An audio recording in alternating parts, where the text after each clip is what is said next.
같이 기도하고 강의 시작하십니다.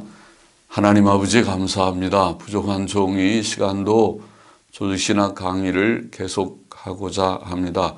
하나님의 영, 진리의 영의 도우심을 구하며 부족한 종에게 힘 주셔서 하나님의 진리를 또 역사적 개혁신학의 한 부분을 바르게 이해하고 또 바르게 증거할 수 있고 또 정리할 수 있는 그러한 시간이 되게 하여 주옵소서. 하나님의 영, 진리의 영께서 지도하여 주시고 말씀을 전하는 부족한 종이나 또 주를 사모하고 말씀을 사모하여 함께 말씀 앞에 앉은 사랑하는 모든 심령들에게 유익을 주옵소서. 예수 그리스도의 이름으로 기도하옵나이다. 아멘. 자, 이 시간에는 우리가 성화에 대한 문제를 좀 생각해 보십시다. 죄인들을 구원하시는 하나님의 구원은 과거와 현재와 미래의 세 단계로 이루어진다고 말할 수 있습니다. 구원의 과거적 단계는 중생과 칭의이고 그것은 예수님 믿는 자들에게 이미 이루어졌습니다. 구원의 현재적 단계는 성화인데 그것은 예수님 믿는 자들 속에 지금 진행되고 있습니다. 구원의 미래적 단계, 곧 구원의 완성은 영화라고 표현됩니다. 오늘 성화에 대해 좀 정리해 보십시다. 먼저 성화의 본질, 성화가 무엇인가? 본질이란 말은 무엇인가? 말이죠. 성화를 우리가 좀 세 가지 점에서 설명을 해 보십시다.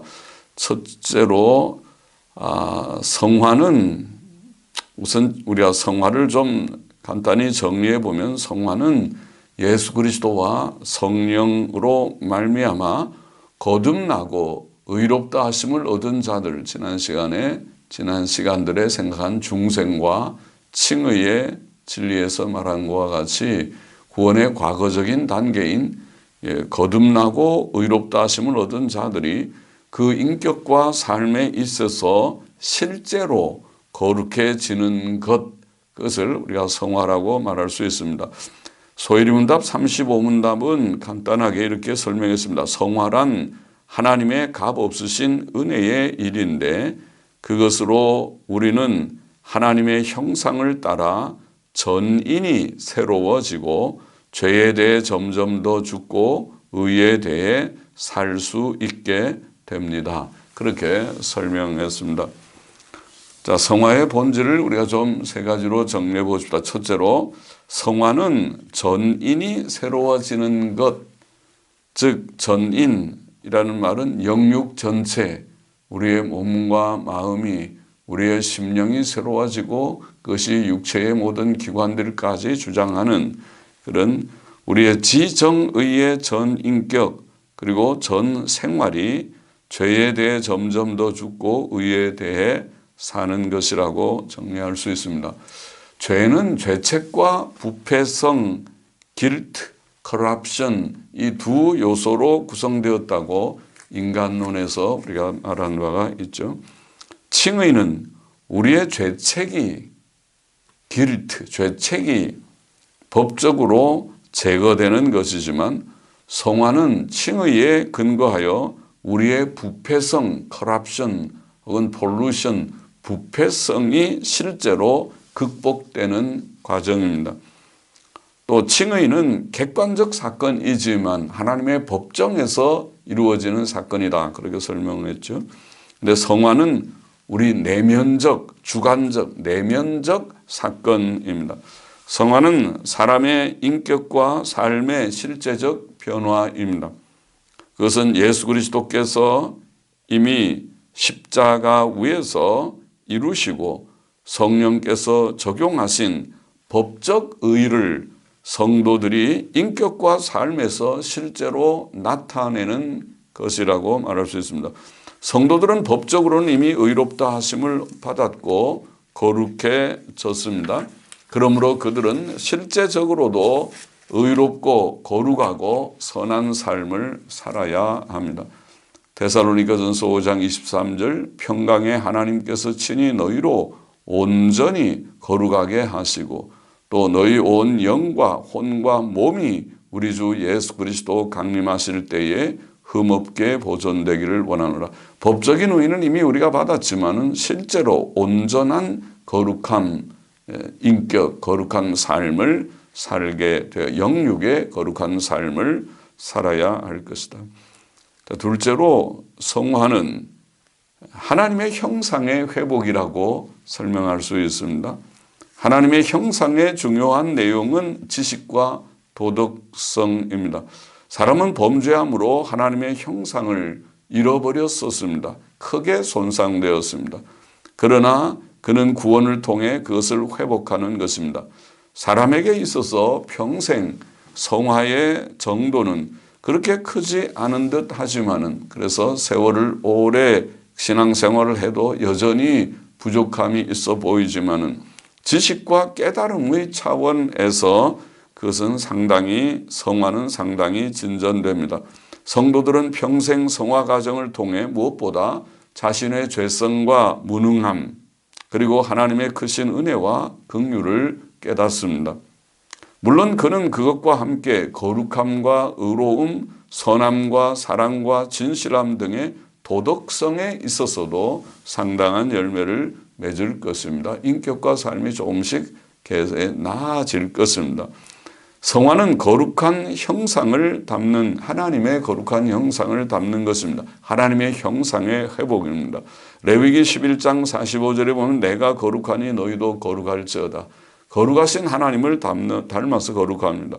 에베소서 1장 4절에 보면 창세 전에 그리스도 안에서 우리를 택하사 우리로 사랑 안에서 그 앞에 거룩하고 흠이 없게 하시려고. 그래서 구원은 하나님의 거룩하심처럼 하나님 앞에서 거룩하여지는 그런 과정, 그런 것을 말하죠.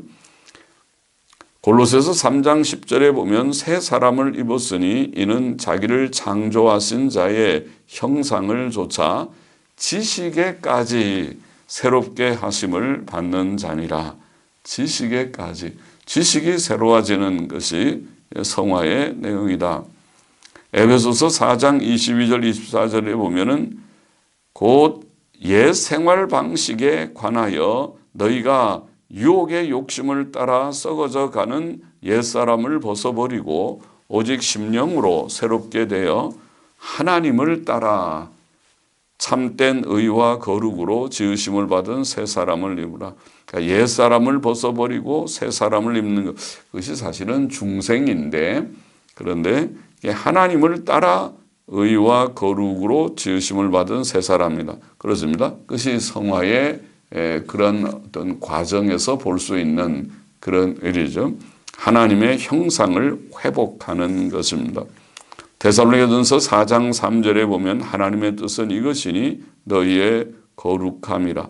베드로전서 1장 15절도 오직 너희를 부르신 거룩한 자처럼 너희도 모든 행실에 거룩한 자가 되라. 아까 레위기 11장 45절 말씀과 같죠. 하나님의 거룩하심을 회복하는 것입니다. 성화는 성경에서 때때로 예수 그리스도를 본받는 것이라고 표현됩니다. 에베소서 4장 13절 15절에 보면 우리가 다 하나님의 아들을 믿는 것과 아는 일에 하나가 되어 온전한 사람을 이루어 그리스도의 장성한 분량이 충만한 데까지 이르리니. 자, 그렇게 표현했습니다. 우리의 성화를 그리스도의 충만한 장성한 분량이 충만한 데까지 우리가 자라가는 것이다. 이루어가는 것이다. 오직 사랑 안에서 참된 것을 하여 범사에 그에게까지 자랄지라. 그는 머리니 곧 그리스도라고 말씀했고, 에베소서 5장 2절에 보면 그리스도께서 우리를 사랑하시며 우리를 위하여 자신을 버리사 향기로운 예물과 제사로, 원문 지어가면 예물과 제사로 하나님께 드리셨음과 같이 너희도 사랑으로 행하라. 그리스도의 사랑을 본받는 것이죠. 그리스도의 사랑, 우리를 향하신 그리스도의 사랑을 본받는 자가 되라. 그 성화입니다.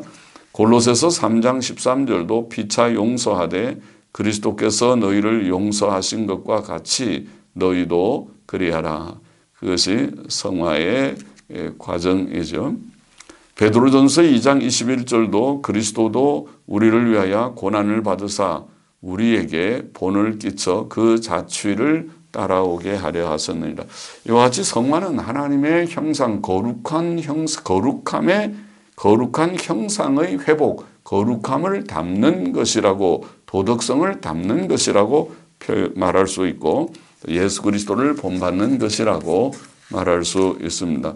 셋째로 성화는 점진적이며 불완전하다. 그렇게 정리해 볼 수 있습니다. 성화는 점진적입니다. 중생은 영적 출생이며 성화는 영적 성장이라고 볼 수 있는데, 사람이 출생한 후 자라듯이 성도는 영적으로 출생한 후에 점점 성화된다고 말할 수 있습니다. 아이가 한 번에 그냥 성인이 되지 않죠. 오랜 세월이 흐르듯이 성화 과정도 그러하다고 보입니다. 중생과 회개와 칭의는 단회적이며 즉각적이지만은 중생은 즉각적으로 이루어지고 칭의도 믿을 때 단번에 이루어지는 거지만은, 그러나 성화는 중생에서 시작하여 일평생 동안 계속되는 점진적 과정이다. 그렇게 설명할 수 있습니다. 야곱의 생애를 흔히 성화에 비교하죠. 아브라함은 칭의에 보통 비교를 하고 믿음으로 의롭다함을 받은 그런 사건도 있고, 그러나 야곱의 생애는 그 오랜 험악한 세월을 보냈다고 하는 20년 하란에서의 생활을 중심에 포함해서 야곱의 생애는 성화에 비교하듯이 성도의 일생은 성화의 훈련 과정입니다. 채소가 자라려면 단지 수개월이 필요하나 참나무는 100년이 필요하다고 하죠. 성도들의 성화는 오랜 기간과 많은 훈련들이 필요합니다. 구원 얻은 성도는 점점 더 죄에 대해 죽고 의에 대해 살지만 성화의 과정은 매우 더디어 보입니다. 또한 성화는 땅 위에 사는 동안 불완전하다는 것도 말하지 않을 수 없습니다. 점진적이지만은 그러나 땅 위에서는 완전케 되지는 않는다. 불완전하다. 몸의 죄성은 죽을 때까지 완전히 극복되지 않습니다. 그래서 어떤 사람들은 낙심해서 성화는 없는 모양이다. 그렇게 낭망하기도 할 정도입니다. 이것은 성경이 증거하며 경험이 인정하는 바입니다.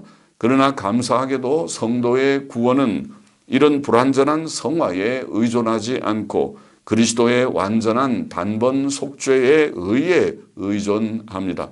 성도들의 성화가 아무리 높은 단계에 도달했다 할지라도 그것은 그리스도께서 그들을 위해 이루어 주신 의에 미치지 못합니다. 성도들의 구원은 오직 그리스도의 속죄 사역과 의 때문에 완전하며 성도들은 최종적 영화의 단계에 이를 수 있는 것입니다. 성도들은 죽을 때 그 영혼들이 거룩함에 있어서 완전케 되어 즉시 영광의 천국에 들어갑니다. 그것은 성도들이 죽을 때 그 영들이 즉시 천국에 들어갈 것을 가르친 성경의 여러 구절들, 누가복음 23장 43절, 고린도후서 5장 8절, 또 빌립보서 1장 23절 등의 구절들에 당연히 내포된 진리입니다. 거룩한 영이 아니고서는 결코 천국에 들어갈 수 없기 때문입니다. 그러므로 히브리서 12장 23절은 천국에 올라간 영들을 온전케 된 의인의 영들이라고 불렀습니다. 소혜리 문답 37문답에 보면 신자들은 죽을 때 그리스도로부터 어떤 혜택을 받습니까? 질문하고 대답하기를 신자들은 죽을 때 그 영혼들이 거룩함에 있어서 완전케 되어, 그러니까 완전 성화가 된다는 말이죠. 완전케 되어 즉시 영광에 들어가고 그 몸들은 여전히 그리스도와 연합되었으므로 부활 때까지 그 무덤들에서 안식합니다. 이렇게 표현했습니다. 맞는 거죠. 그래야 천국 들어가죠. 불완전한 상태에서 천국 들어갈 수 없습니다. 그러므로 어떤 이들이 구원 얻은 성도들이 지상에서 완전 성화될 수 있다고 주장하는 것은 성경과 경험에 배치됩니다. 땅 위에서는 불완전하고 죽을 때에 완전한 영혼, 온전한 영으로 우리가 천국 들어가게 된다. 그 말이죠. 지상에서는 불완전하다. 그래서 지상에서 완전 성화될 수 있다는 주장은 성경과 경험에 배치됩니다. 마태복음 6장 12절 13절 우리 죄를 사하여 주옵시고 우리를 시험에 들게 하지 마옵시고 다만 악에서 구하옵소서. 주기도는 바로 지상에서 땅 위에서 우리 성도들의 삶이 늘 부족이 없지 않을 것을 전제하고 있죠. 그러니까 죄를 용서해 달라고 하죠. 로마서 7장 7절 이하에 자세히 나와 있죠. 내 속 사람으로는 하나님의 법을 즐거워하되 내 지체 속에 한 다른 법이 내 마음의 법과 싸워 내 지체 속에 있는 죄의 법 아래로 나를 사로잡아 오는 것을 보는도다. 오라 나는 곤고한 사람이로다. 이 사망의 몸에서 누가 나를 건져내랴. 그런즉 내 자신이 마음으로는 하나님의 법을 육신으로는 죄의 법을 섬기노라. 그렇게 표현했죠. 이것이 우리의 경험이고 또 현실입니다. 갈라디아서 5장 17절도 이는 육신은 성령을 거스려 욕심을 내고 성령은 육신을 거스리며 이 둘이 서로 대적함으로 너희의 원하는 것을 하지 못하게 함이니라. 원문 직역하면 그렇게 말하고 있죠. 우리 속에는 이 육신, 죄성을 가진 몸이라고 하는 몸의 죄성을 가진 몸과 또 우리 가운데 계신 성령과의 그런 충돌, 갈등이 늘 있는 것입니다. 땅 위에 사는 동안 있습니다. 알미니우스 주의는 의식적 죄만 죄로 간주하는데 그들은 마치 10m 사다리를 놓고 그 꼭대기에 올라가 나는 완전하다고 말하는 자들과 같다. 그런 설명을 보통 하죠. 그러나 하나님의 도덕적 표준은 우리가 오를 수 없을 정도로 높습니다. D.L. 무디는 사람들은 무죄에 더 가까워질수록 그것에 대해 더욱 적게 말한다고 말하였습니다. 그러므로 다음 성경 구절들은 우리가 잘 해석되어야 합니다.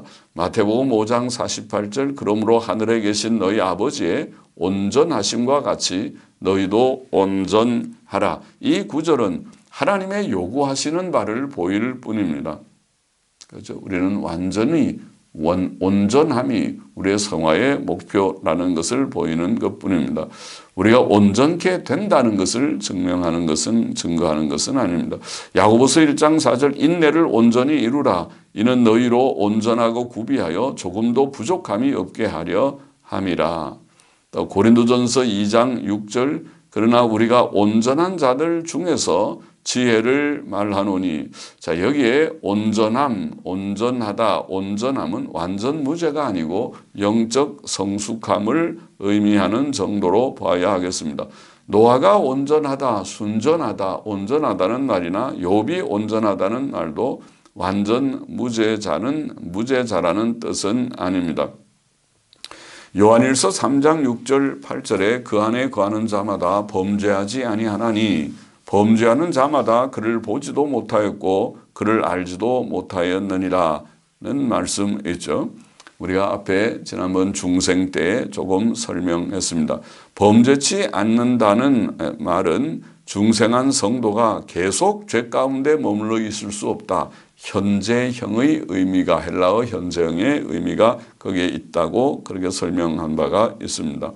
중생한 성도는 계속 죄 가운데 머물러 있을 수 없습니다. 왜냐하면 하나님의 씨 곧 새 생명의 원리가 그 속에 있기 때문이라고 그렇게 요한일서 3장 9절은 설명하고 있습니다. 자, 크게 두 번째 문제로 우리가 성화되어야 할 이유, 성도는 왜 성화되어야 합니까? 우리가 성화되어야 할 근본적인 이유는 성화가 구원의 당연한 열매이기 때문입니다. 갓난아이가 자라는 것은 당연한 일이며 정상적인 일입니다.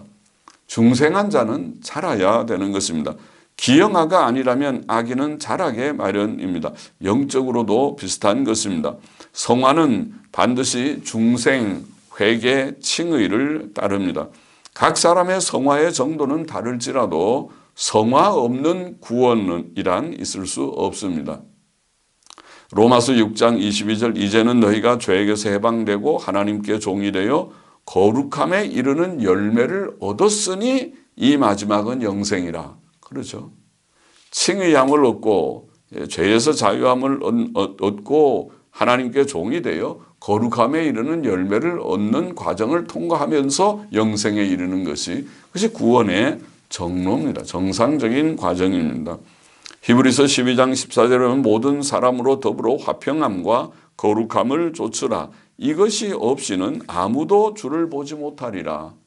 거룩함과 화평함, 그것은 우리가 결국 주님을 배우게 되는 모든 구원 얻은 성도들의 당연한 덕목이다. 하나님께서 주시는 구원은 결코 성화에 실패치 않는 구원입니다. 요한계시록 2장 3장에 나오는 이기는 자라는 말은 성도들 중에 이기는 자가 있고 지는 자가 있음을 의미합니까? 거듭나고 의롭다 하심을 얻은 자들 중에 성화에 실패하는 자가 있을 수 있습니까? 그렇지 않습니다. 참으로 중생한 자, 참으로 믿고 의롭다 하심을 얻은 자는 세상을 이길 것입니다. 요한일서 5장 4절에 보면 대저 하나님께로서 난 자마다 세상을 이기느니라. 세상을 이긴 이김은 이것이니 우리의 믿음이니라. 그렇게 말했죠. 다 믿는 자가 예수 그리스도를 하나님의 아들로 믿는 자는 세상을 이기게 돼 있다. 로마서 8장 30절에 보면 미리 정하신 그들을 또한 부르시고 부르신 그들을 또한 의롭다 하시고 의롭다 하신 그들을 또한 영화롭게 하셨느니라 하셨다고 부정과거 형태, 과거의 시제를 사용해서 확실하다. 예정, 소명, 부르심, 칭의, 영화는 다 한 줄에서 하나님의 택자들은 다 영화에 이르게 된다. 그것을 보이는 말씀이죠. 로마서 8장 35절 이하도 누가 우리를 그리스도의 사랑에서 끊으리요? 환난이나 곤고나 핍박이나 기근이나 적신이나 헐벗음이죠. 위험이나 칼이랴. 그러나 이 모든 일에 우리를 사랑하시는 이로 말미암아 우리가 넉넉히 이기느니라. 넉넉히 이기느니라. 우리가 이기는 것 이상이다. 이기는 자 이상이다. 영어의 표현은 그러죠. More than conqueror 그랬던 거예요. 이기는 자 이상이다. 넉넉히 이기느니라. 성도들은 주를 믿고 구원 얻은 성도는 승리합니다. 이기는 자가 됩니다. 성도가 성화되어야 할 또 하나의 이유는 중요한 이유는 성도가 하나님의 아들 예수 그리스도의 십자가 대속 은혜에 대한 합당한 보답이기 때문입니다. 우리는 너무 귀하고 완전하고 영광스러운 구원을 받았습니다. 그러므로 성도의 삶의 목표는 그 은혜에 보답하여 이제는 하나님의 계명을 지키고 죄짓지 않고 오직 하나님의 영광을 위해서만 살고 그의 선하시고 기뻐하시고 온전하신 뜻만 행하는 것이라는 말입니다. 로마서 8장 12절은 그러므로 형제들아 우리가 빚진 자로 돼 육신에게 져서 육신대로 살 것이 아니라 큰 대속의 은혜에 대한 보답이죠. 은혜를 받았으니 우리가 이제는 육신대로 살아서는 안 된다. 그게 성화해야 된다는 것이죠.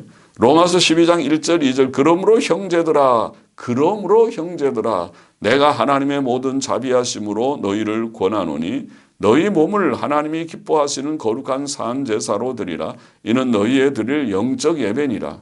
너희는 이 세대를 본받지 말고 오직 마음을 새롭게 함으로 변화를 받아 하나님의 선하시고 기뻐하시고 온전하신 뜻이 무엇인지 분별하도록 하라. 로마서 12장 1절 2절은 중요하죠. 사도 바울이 3장 1장부터 그 11장까지 구원에 관한 모든 도를 자세히 설명하는 구원의 필요성 1장 2장에 또 칭의에 대해서 3장부터 5장에 성화에 대해서 6장부터 8장에 그리고 예정에 관해서 9장부터 11장에 다 구원의 도를 설명한 후에 이제 생활 교훈을 주시면서 12장에 그러므로라는 말은 하나님의 이런 은혜로 우리가 값없이 의롭다함을 얻었으니 구원을 얻었으니 그러므로입니다. 형제들아 내가 하나님의 모든 자비하심으로 권하노니 너희 몸을 거룩한 산제사로 드리라. 헌신하라. 몸을 헌신하라. 그것이 그리스도인의 윤리의 기초지요. 윤리의 기초입니다. 우리의 성화의 근본 이유입니다. 주의 큰 은혜에 대한 보답하는 은혜를 받았으니 마땅히 이제는 거룩한 삶, 의로운 삶, 선한 삶을 살아야 하지 않겠느냐. 옳지요. 아멘이죠. 그래 살아야 된다. 그것을 보입니다. 고린도전서 6장 19절 20절도 너희 몸은 너희가 하나님께로부터 받은 바 너희 가운데 계신 성령의 전인 줄을 알지 못하느냐. 너희는 너희 것이 아니라 값으로 산 것이 되었으니 그런즉 너희 몸으로 하나님께 영광을 돌리라. 주께서 핏값으로 속죄의 핏값으로 우리를 사셨기 때문에 구속하셨기 때문에 이제 우리는 우리의 몸으로 하나님의 영광을 위해서 살아야 된다. 성화해야 되고 성에 성장해야 되는 것입니다. 선한 삶, 거룩한 삶을 살아야 하는 것이다. 은혜에 대한 대속은혜에 대한 합당한 보답이지요.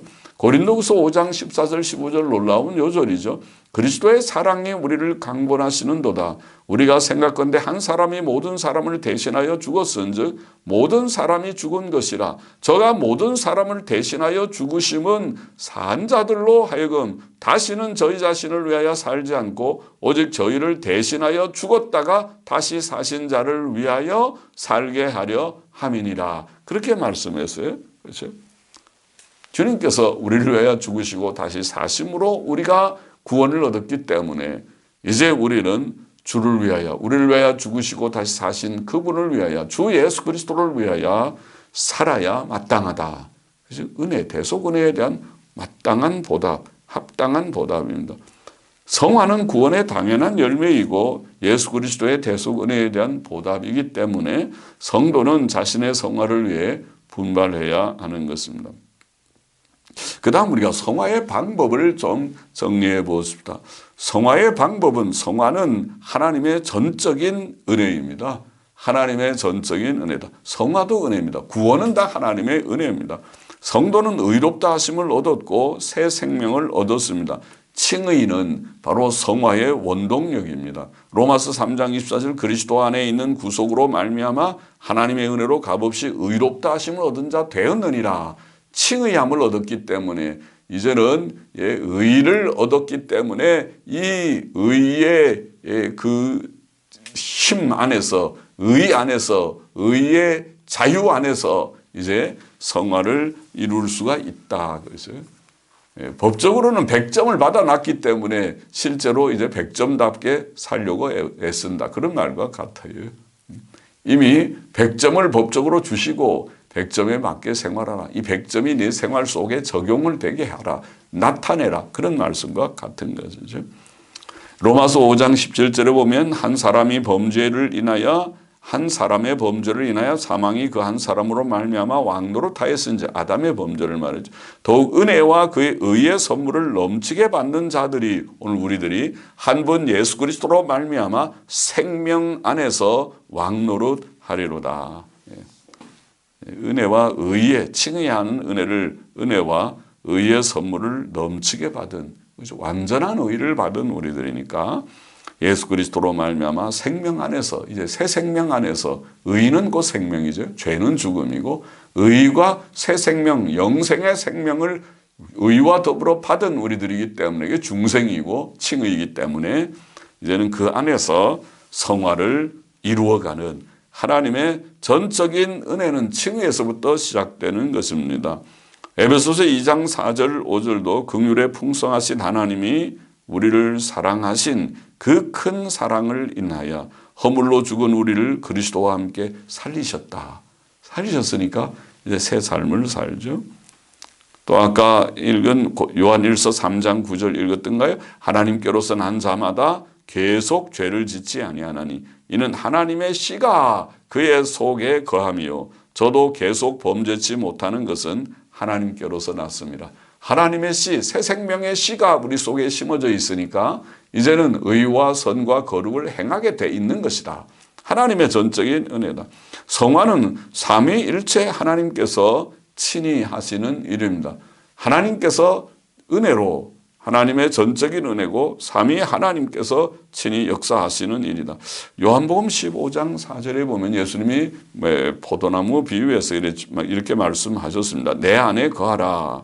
나도 너희 안에 거하리라. 가지가 포도나무에 붙어 있지 아니하면 절로 과실을 맺을 수 없음 같이 너희도 내 안에 있지 아니하면 그러하리라. 가지가 붙어 있는 것과 같이 우리가 주님 안에 늘 거하라. 그렇게 말씀합니다. 그럼 주님께서 우리를 양육하시고 성화케 하실 것이다. 빌립보서 1장 6절에 보면 너희 속에 착한 일을 시작하신 이 곧 하나님이시죠. 하나님께서 그리스도 예수의 날까지 이루실 줄을 우리가 확신하노라. 무엇을? 구원을, 성화를, 우리 속에 선한 지금 새 생명의 이 일을 다 이루실 것을 믿음도 끝까지 지켜주시고 우리의 거룩한 삶도 점점 이루어져서 죄성을 극복하게 하실 것이다. 데살로니가전서 5장 23절 24절에 보면 평강의 하나님께서 친히 너희로 온전히 거룩하게 하시고 그런 말씀이죠. 우리의 성화는 하나님께서 이루어 주시는 일이다. 히브리서 13장 20절 21절도 평강의 하나님께서 모든 선한 일에 너희를 온전케 하사 자기 뜻을 행하게 하시고 그 앞에 즐거운 것을 예수 그리스도로 말미암아 우리 속에 이루시기를 원하노라. 하나님께서 우리를 온전케 하신다. 그렇게 되어 있어요. 그러니까 성화는 하나님의 전적인 은혜고 성삼위 하나님의 역사다. 이것은 이미 주신 칭의와 중생에서부터 새 생명이 자연스럽게 이루어지게 하는 것이다. 특히 성령께서 삼위 하나님의 역사 중에서 성령께서 택자들의 구원을 위해 세상에 오셨고 이제 중생시킨 성도들 속에 거하시는 것입니다. 거하심으로 성화를 이루는 것입니다. 성령께서 우리 속에 오신 첫 번째 목적이 성화입니다. 에스겔 36장 27절에 보면 내 영을 너희 속에 두어 너희로 내 율례를 행하게 하리니. 그러죠. 성령님께서 우리 속에 오셔서 하나님의 법을 계명과 율례를 지키게 하신다. 성경 말씀 교훈을 믿고 행하게 하신다는 거죠. 너희가 내 규례를 지켜 행할지라. 성령께서 성도들 속에 오신 것은 그들로 하나님의 말씀을 깨닫고 그것을 믿고 행하게 하시기 위함입니다. 성도들은 성령의 인도하심을 받으며 성령께서는 그들을 도우십니다. 성도들은 성령의 인도하심을 받아서 이제 성화를 이루어가는 것입니다. 성령의 도우심으로 인도하심과 도우심으로 이루어지는 것이다. 로마서 8장 4절에 보면 육신을 쫓지 않고 성령 그 영 곧 성령을 쫓아 행하는 우리에게 율법의 요구를 이루어지게 하려 하십니다. 아까 에스겔 36장 말씀하고 같이 로마서 8장 13절 14절에도 너희가 육신대로 살면 여기 육신은 죄성, 죄악된 몸 혹은 몸의 죄성을 가리킨다고 볼 수 있는데 육신대로 살면 반드시 죽을 것이로되 영으로서, 영은 여기에 성령으로서 그렇게 번역해야 맞습니다. 성령으로서 몸의 행실을 죽이면 살리니. 이게 성화입니다. 성화는 성령으로 몸의 행실을 죽이는 성령으로 몸의 죄성을 극복하는 우리의 남은 죄성, 찌꺼기와 같은 죄성을 극복하는 이것이 성화입니다. 사람들은 성화의 방법을 분명하게 성경에서 말하지 않는 것처럼 그렇게 말하는 말도 들었어요. 아니 방법을 말하지 않다니 성경이 말하는데 어떻게 성령으로 몸의 죄성을 이기는 것이 성화다. 그게 방법이지요. 그것을 말하고 있습니다. 성화는 하나님의 전적인 은혜, 삼위 하나님의 역사, 특별히 성령께서 우리를 인도하시고 도우심으로 이루어지는 것이다. 그렇게 분명하게 말합니다. 성령으로서 몸의 행실을 죽이면 살리니 무릇 하나님의 영으로 인도함을 받는 그들은 곧 하나님의 아들이라 그렇게 말했고 또 중요한 구절 갈라디아서 5장 16절 너희는 성령을 쫓아 행하라 그리하면 육신의 욕심을 이루지 아니하리라. 그게 육신의 욕심이 바로 죄악된 옛사람에 속한 죄성의 이끌림을 받는 충동을 받는 그런 욕심이죠. 육신의 욕심을 이루지 아니하리라. 갈라디아 5장 22절 23절 그러므로 우리가 육체의 모든 소욕을 따라 행하는 육체의 일은 현저하니 하면서 죄악된 일들을 쭉 목록을 열거한 후에 그 다음에 그러나 그와 대조해서 성령의 이끌림을 받는 성령의 열매는 성령을 쫓아 행하는 자들의 결과는 이런 열매를 맺는다. 사랑과 희락, 기쁨과 화평과 오래 참음과 자비와 자비는 친절이라고 번역할 수 있는 자비와 양선, 선함, 양선은 선함이죠. 충성과 온유와 절제니 이런 아름다운 덕 그것이 곧 성화죠. 그것은 성령의 열매입니다. 그러면 성화는 어떻게 성화의 방법은 하나님의 전적인 은혜요. 삼위 하나님의 역사요. 특별히 성령께서 도우심으로 이루어지는 것이다. 그게 첫 번째 우리가 성화의 방법을 정리할 수 있고 둘째로 그러나 성화는 사람의 충실한 노력도 필요하다. 노력도 필요하다. 그렇게 우리가 정리해야겠습니다. 사람은 전적으로 수동적이지 않습니다. 중생하고는 다릅니다. 중생 때는 전적으로 수동적이죠. 영적으로 죽어 있으니까. 그러나 성화는 다릅니다. 이미 우리가 새 생명을 가지고 있으니까 이 어린아이가 출생했는데 출생해서 자라게 하려면 어떻게 해요? 밥 잘 먹고 잘 뛰어놀아야 되죠. 그러니까 아이에게 밥 잘 먹어야 돼. 잘 먹고 나가서 좀 열심히 뛰어놀고 그래야 돼. 그래야 무럭무럭 자라지. 밥 잘 안 먹고 또 잘 놀지도 않고 집안에서만 가만히 있고 그러면 약해져요. 또 병들고 그러면은 그러면 자라질 않죠. 큰일 나죠. 그러니까 잘 먹고 잘 뛰어노는 거랑 비슷한 것이에요. 우리도 노력을 해야지 돼. 성장하기 위해서 노력을 해야 됩니다.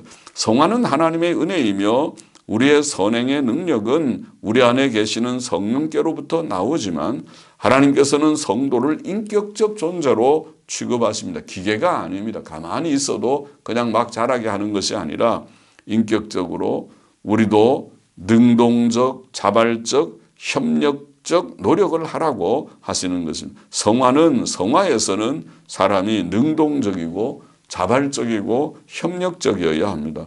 성화에서 성도의 노력은 당연한 의무라고 할 수 있습니다. 빌립보서 2장 12절 13절에 이런 재미있는 교훈이 있죠. 나의 사랑하는 자들아 너희가 나 있을 때뿐 아니라 더욱 지금 나 없을 때에도 항상 복종하여 두렵고 떨림으로 너희 구원을 이루라. 구원을 하나님께서 주시는 구원인데 우리가 뭘 이룰 것이 있어요? 그러나 구원을 이루라 그렇게 표현합니다. 그것은 성화를 이루라는 말과 비슷하다고 우리가 설명할 수 있습니다.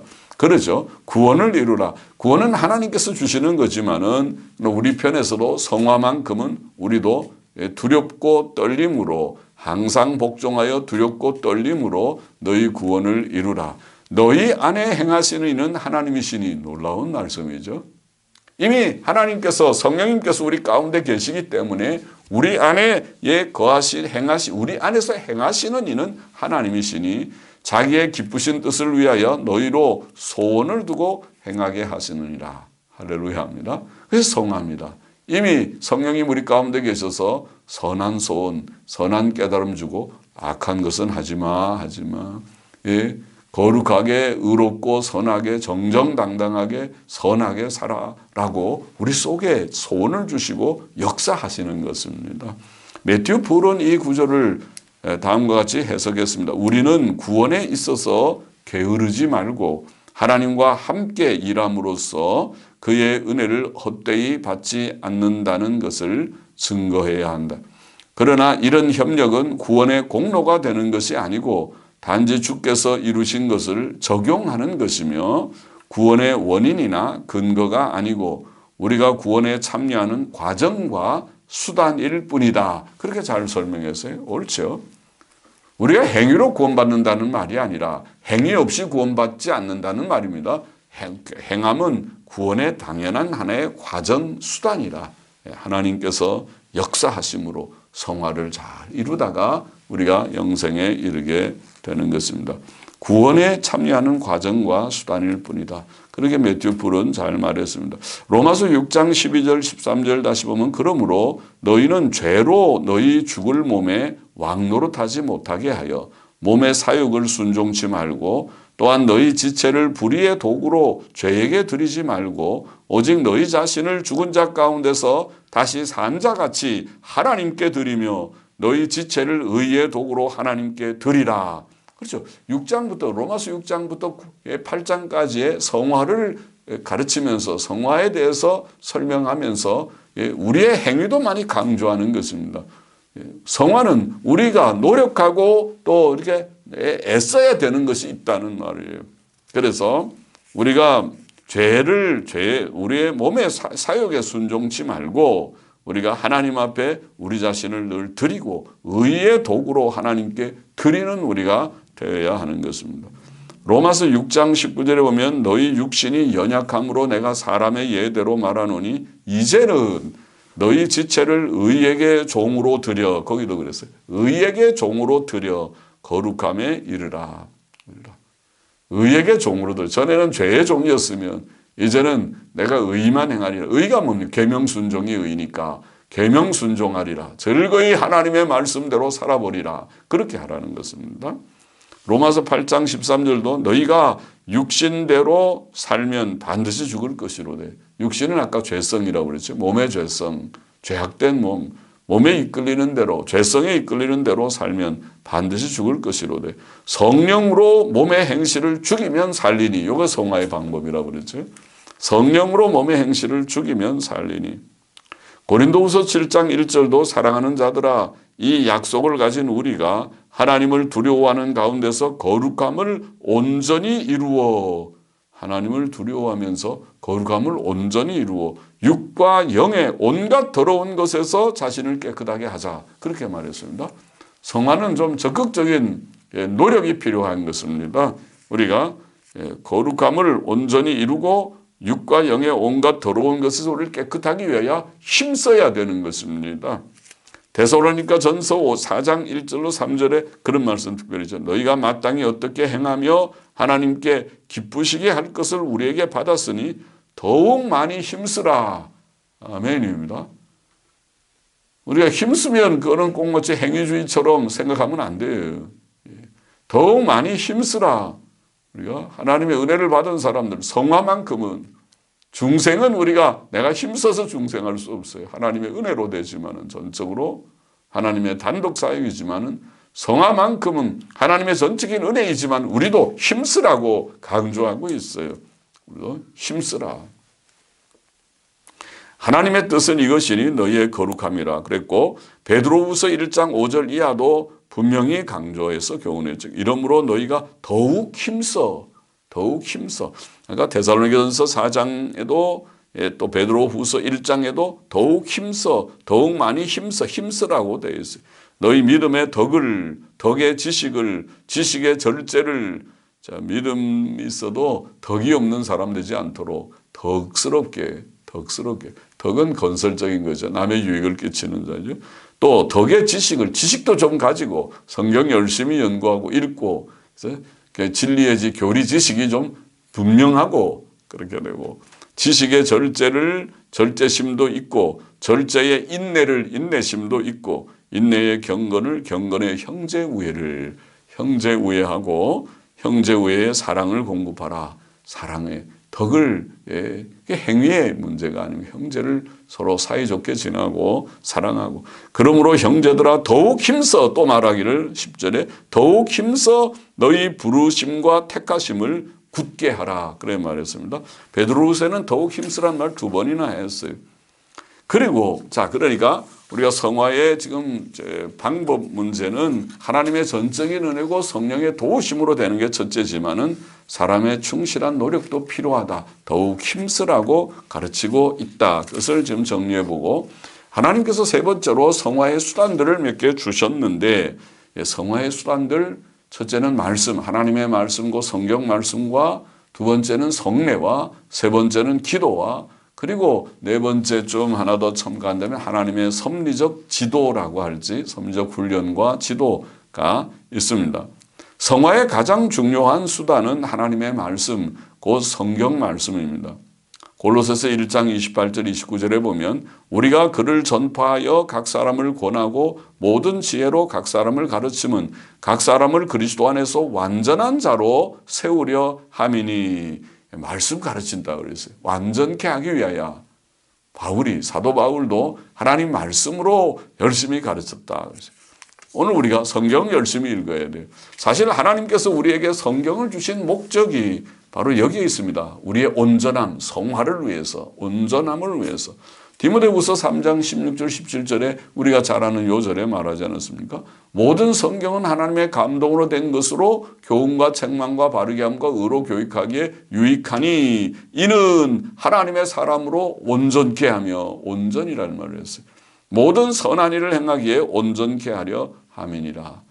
우리가 온전케 되기를 원하면, 성화를 온전히 이루기를 원하면 성경 열심히 읽어야 되겠구나. 열심히 듣고 배워야 되겠구나. 성경이 성화를 위해 유익한 책입니다.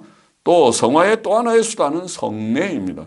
성례는, 바르게 집행된 성례는 말씀 속에 담긴 예수 그리스도의 속죄의 은혜를 증거하고 기억해 하기 때문에 그것은 그 의식에 참여하는 자들에게 큰 은혜와 유익을 주는 것입니다.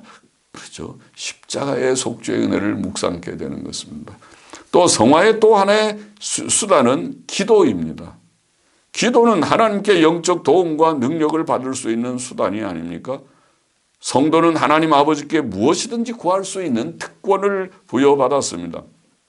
성도의 기도 제목들 가운데 영적 성장, 곧 성화는 매우 중요한 제목이고 하나님께서는 그 기도를 들어주실 것입니다. 우리가 기도할 때 무슨 다른 거 위해서 돈을 많이 주십시오, 몸이 건강케 해주십시오, 다른 어떤 또 기도 제목보다도 그것도 다 기도해야 될, 할 수 있는 제목이지만 첫 번째가 성화를 위해서 주여 우리를 거룩하게 하시고 주의 형상을 이루소서.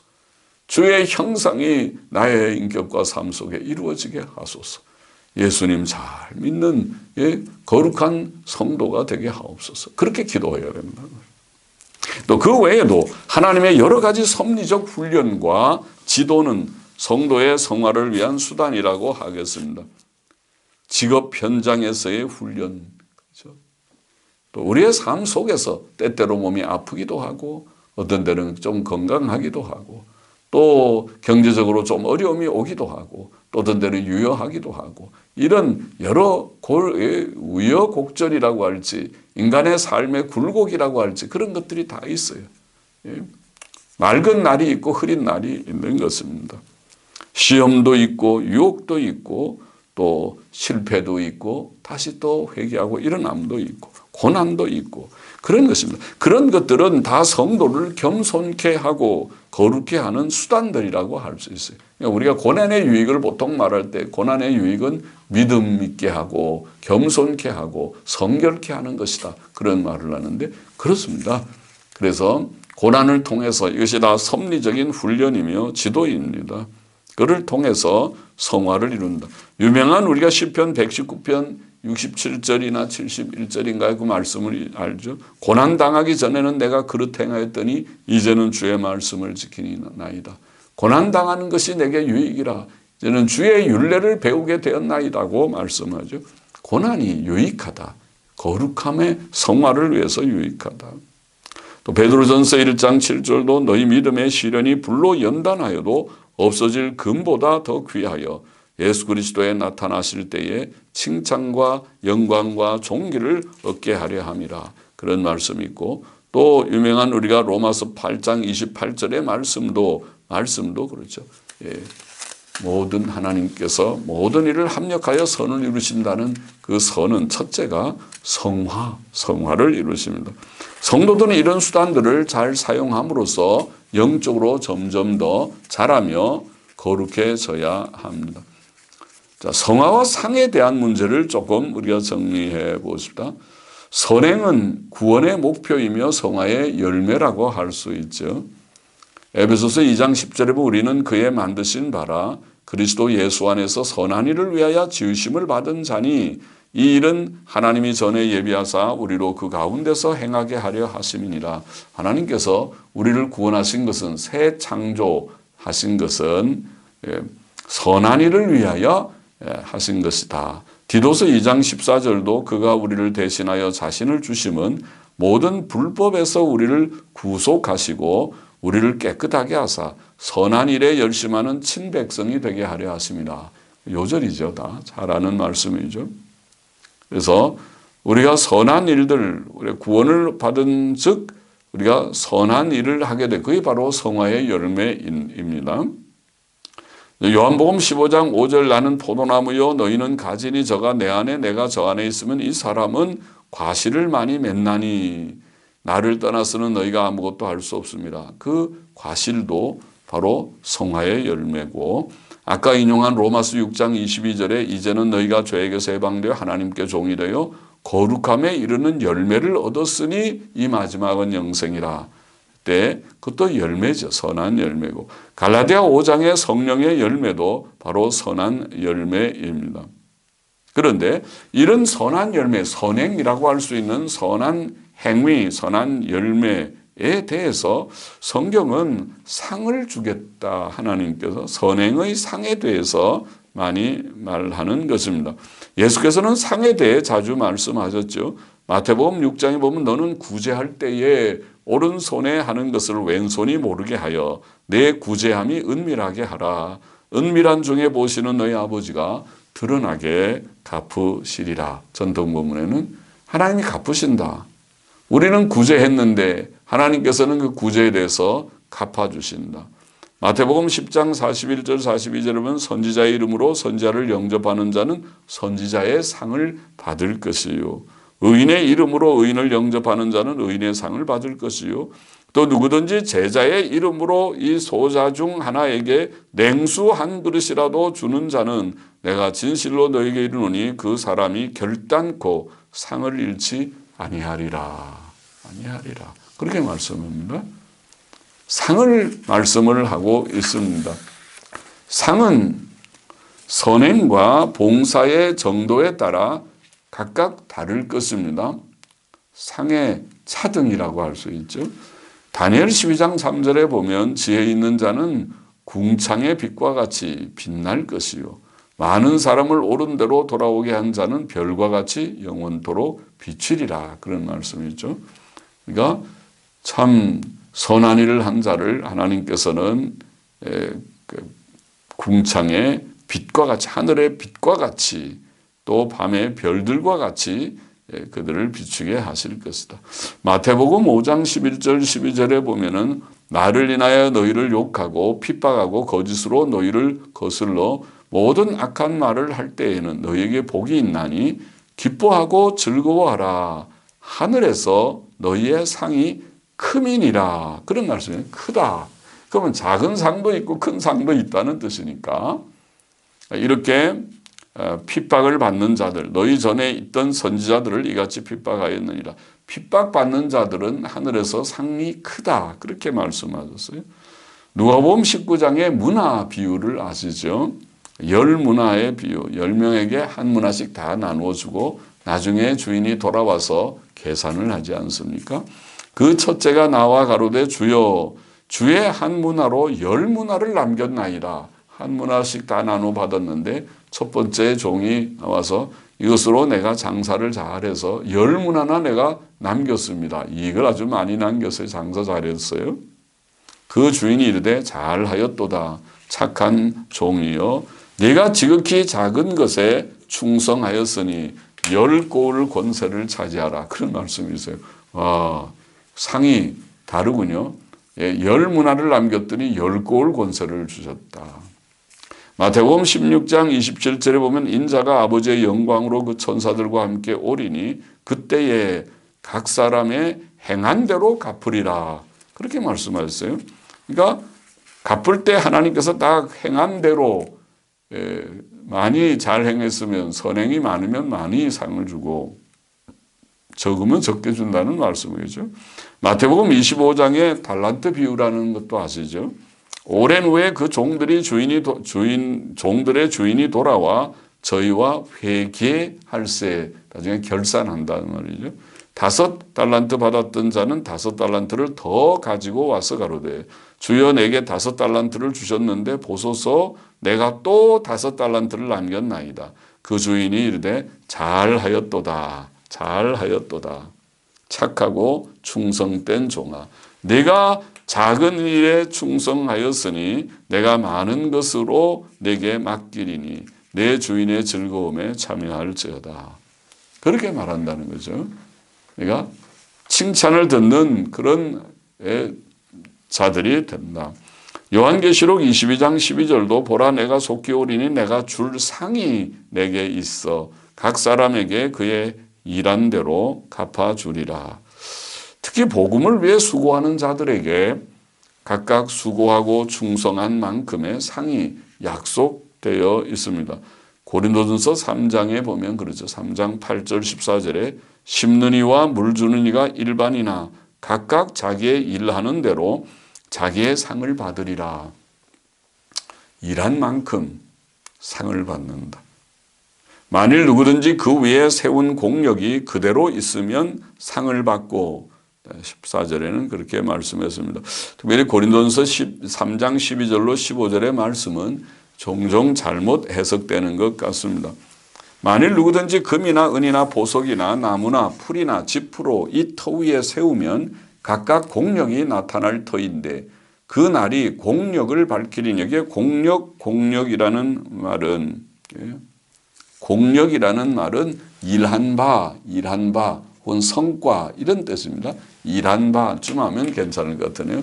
일한 바가 나타날 터이니 그날에 공력을 일한 바를 밝히리니 이는 불로 나타내고 그 불이 각 사람의 공력 일한 바가 어떠한 것을 시험할 것임이니라.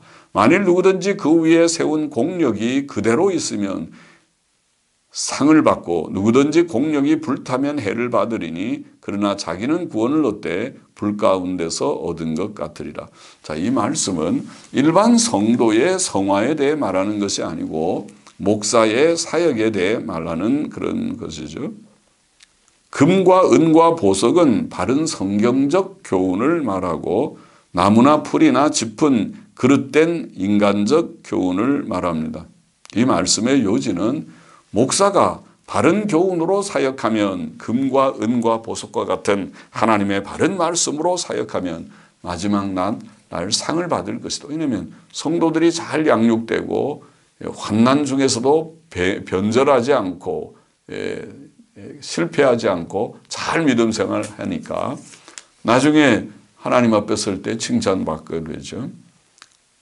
그러나 목사가 바른 교훈으로 사역하지 않으면 자신은 구원 얻을지 모르나 자기의 교훈을 받던 자들의 멸망으로 인하여 그들이 다 한때는 믿는 것처럼 교회에 많았지만은 환난의 바람이 불 때 다 낙엽처럼 떨어져 버리고 말았습니다. 다 실패자가 되었습니다. 그러면 목사는 부끄러움을 당할 것이다. 그 말입니다. 자기는 아무런 공력 일한 바 성과가 없지 않습니까? 그러니까 다 부끄러움을 당할 것이다. 그 말이죠.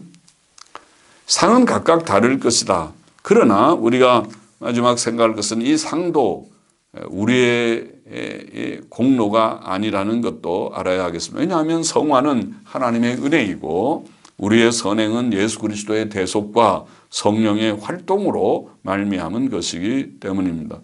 우리가 선을 행할 수 있는 능력은 우리에게서 나오지 않고 오직 우리 안에 계신 성령께서 주신 것이죠.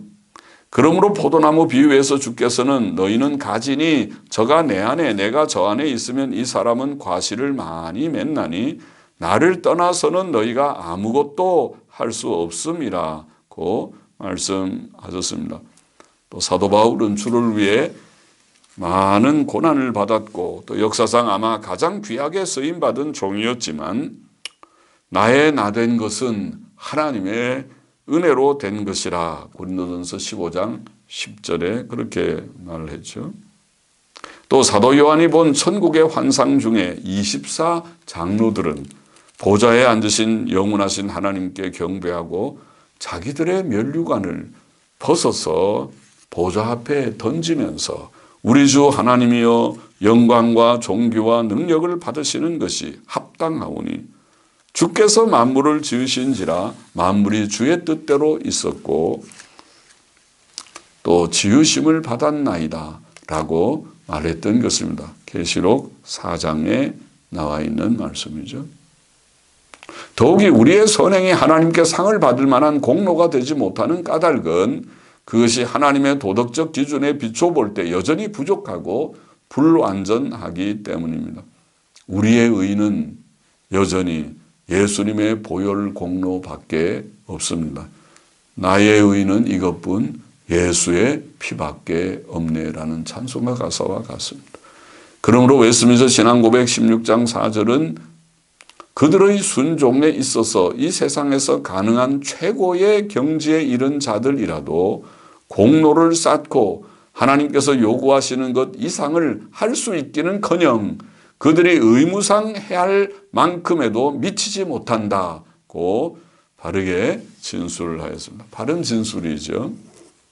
그러므로 우리의 선행은 하나님께 상을 받을 만한 공로가 될 수 없습니다.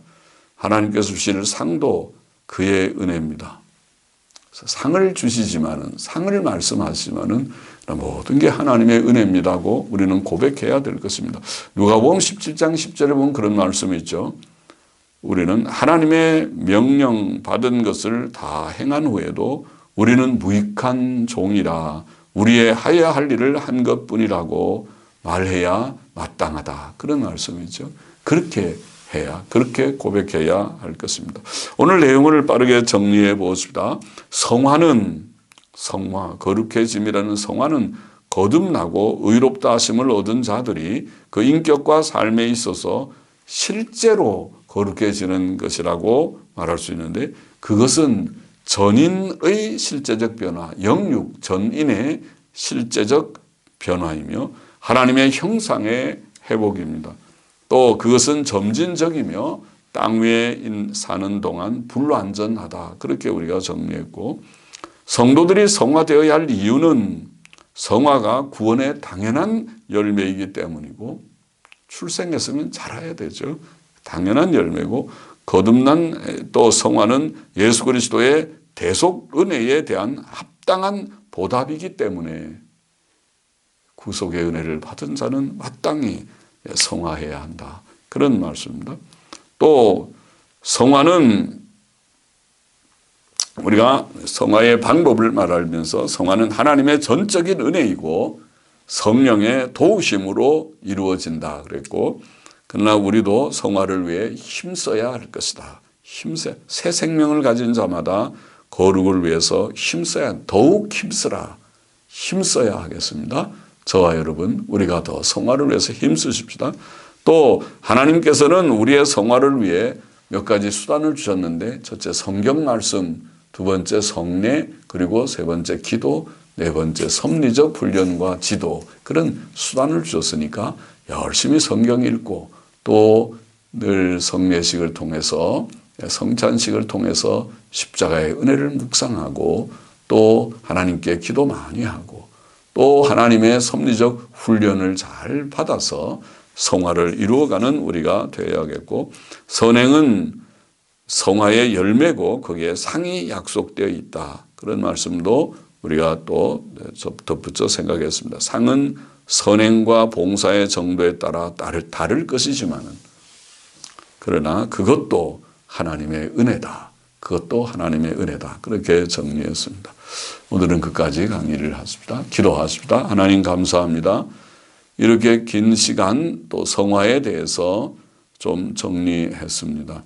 아버지, 주께서 우리를 중생시키시고 의롭다고 하시고 이제 이 세상 사는 동안 거룩한 삶을 살고 온전한 삶을 살도록 주께서 명하시고 뜻하셨사오니 우리는 부족하지만은 하나님의 은혜로 성령님의 도우심으로 우리가 성화를 이루어 주의 형상을 이루게 하여 주시고 우리도 열심히 힘쓰고 애쓰게 하여 주시고 성경 많이 읽고 또 기도 많이 하는 가운데서 하나님이 주시는 모든 섭리적 훈련을 잘 받는 가운데서 점점 주의 형상을 이루는 저와 우리 모두가 되게 하여 주옵소서.